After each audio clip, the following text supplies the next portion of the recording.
The year was 1941, and World War II had been raging on in Europe for nearly 2 years before the military base in Hawaii, Pearl Harbor, was attacked by Japan, demanding for American intervention. The U.S. proceeds to declare war, and suddenly societal norms are flipped on their head in order to aid the wartime efforts. Traditionally, it was expected of mothers to tend to the home and children and serve as a model of domesticity while the man of the household went to work.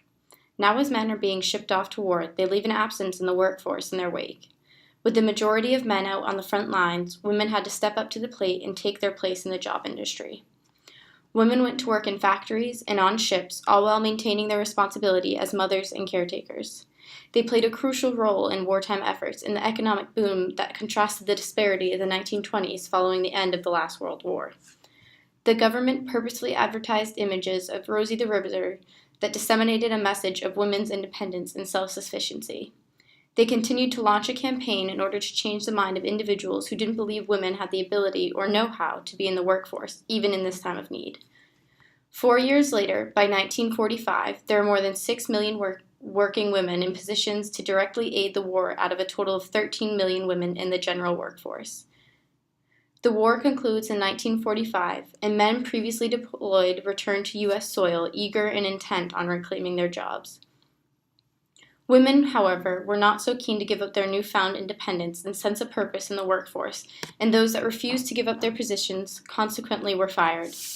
The women fortunate enough to maintain their employment often made far less than their male counterpart, despite the fact that they could be performing the same work.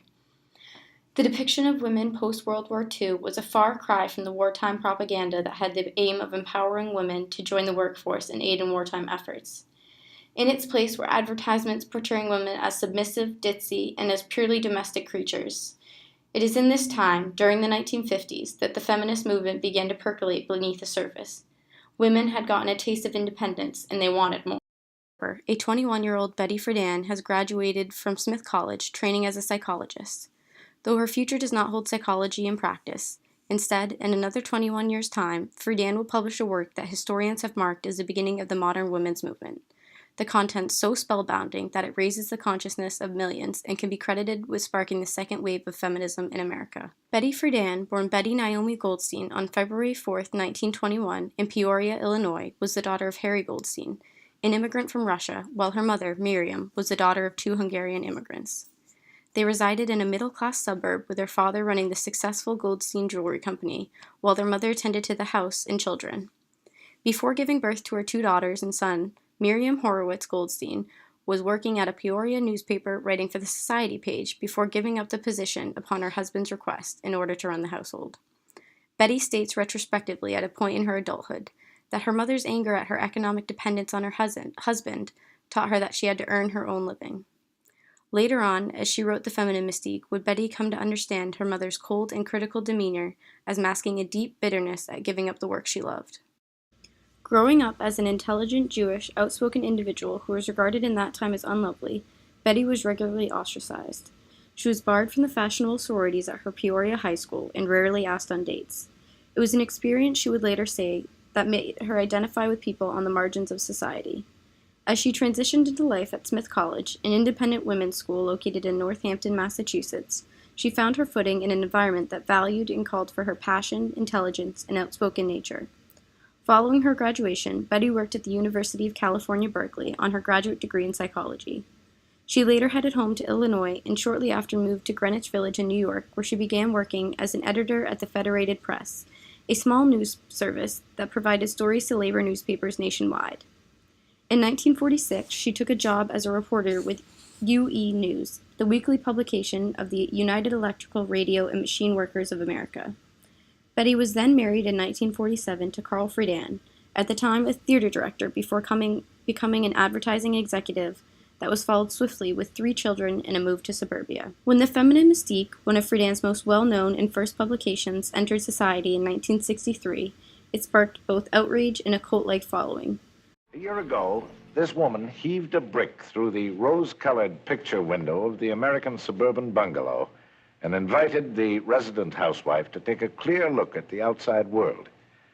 This book has sold more than 50,000 copies in the hardcover edition and 700,000 have been published in paperback. Critics regarded it at the time as too obvious and feminine, unscientific and snide with sweeping generalities.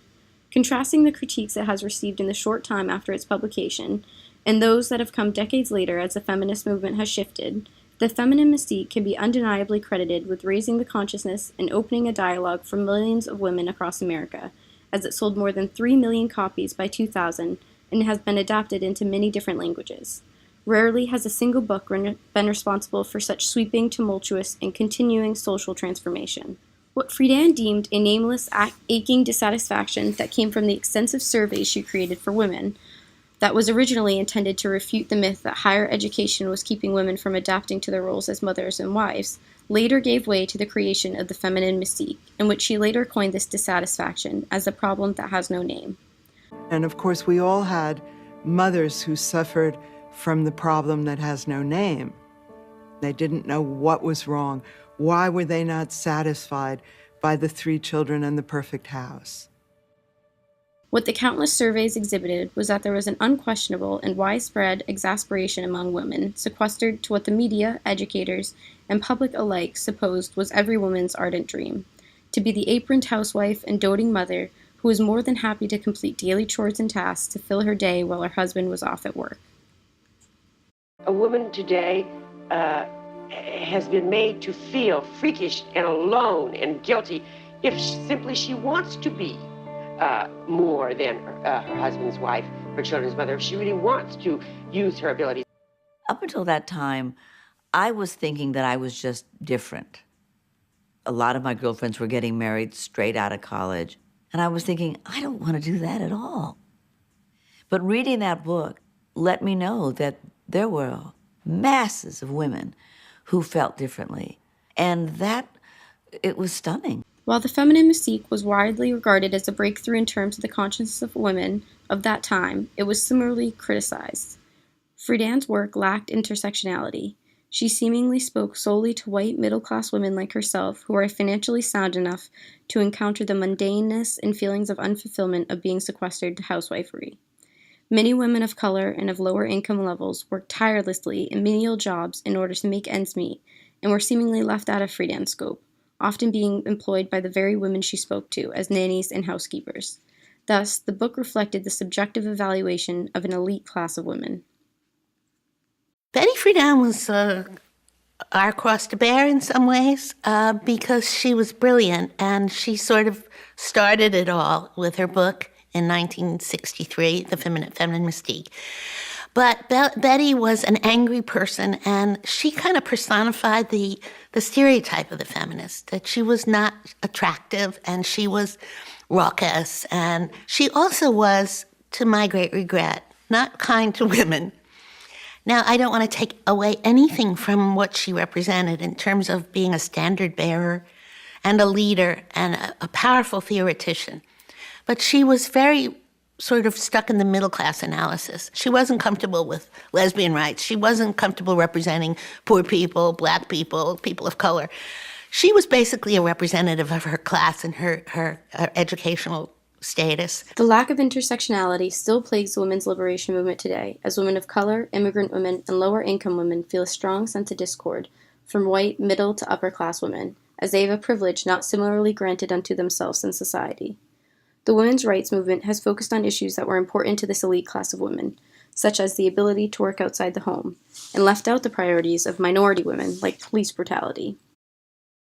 Feminine Mystique was also damning to those who were unable to relate to the same sense of dissatisfaction within the home that Friedan and so many others were experiencing. The role of the feminist seemingly became out of place within domestic space, as it drew a line in the sand for women, and the critique of domestic space frequently resulted in feminism abandoning home. But to the women content with their traditional roles, the feminine mystique felt like a slap in the face. I first read The Feminine Mystique in the winter of 1964. I felt personally judged. All these things that women at home can do, which are extremely worthwhile to society, were dismissed as dilettantism and unworthy of any respect. Friedan's insensitivity towards the needs for domestic work and care within society, and how it has been unfairly relegated to women and not men, made it so that she missed the opportunity to address gender dynamics within the home and family. A woman and her man would come home from demonstrations exhausted from being beat up by cops or being busted or whatever, and he would lie down on the sofa and wipe the tear gas out of his eyes and say, wow, it was really hard. And she'd say, yeah, and wipe the tear gas out of her eyes and go and make dinner. The second wave of feminism, to which Friedan largely headed, similarly carried this insensitivity, and to which end we are still contending with in today's feminist movement. Feminist Susan Faludi posits, in the years since feminine's revival in the early 1970s, American women have spread across so much ground that we can scarcely recognize the lives our grandmothers lived. Yet despite all the progress, the feminist movement remains stuck on the precipice of equality. Through the powerful force of media, the focus of the feminist movement has been misplaced into a commercialized society where advertisements place an emphasis on the physical appearance and reckless spending on material goods as a means of detaining the very beings that can advance the feminist ethic of equality. Faludi points out that we live in a time when the very fundaments of feminism have been recast in commercial terms and rolled at our feet like 3 golden apples. The feminist ethic of economic independence has become the golden apple of buying power, a power that for most women yields little more than credit card debt, an overstocked closet, and a hunger that never gets sated because it's a hunger for something beyond the material. Women have been purposely deterred from their mission as a means to slow down their progress. Our grandmothers may not recognize much of the life of a 21st century woman, but one thing that still remains in common between the two parties is their inability to receive equal pay in relation to their male counterparts in the workplace. It has been nearly 72 years since the end of World War II, and yet women only make 78 cents compared to every dollar that a man earns in 2017. The representation of women in the workplace has no doubt increased since post-World War II, but is that all that the feminist movement called for? Is the job really done?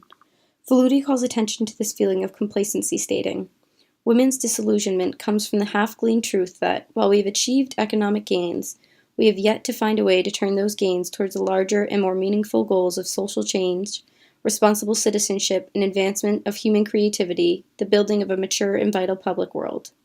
We live within the confines of social structure and according to cultural conventions that remain substantially intact from before the revolution.